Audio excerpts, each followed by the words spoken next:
సిగ్గుపడనివ్వడు.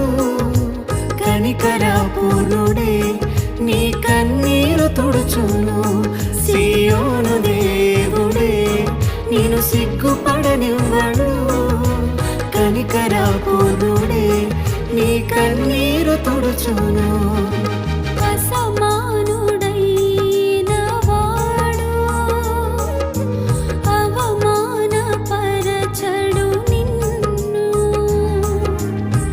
ఓటమి ఎరుగని మన దేవుడు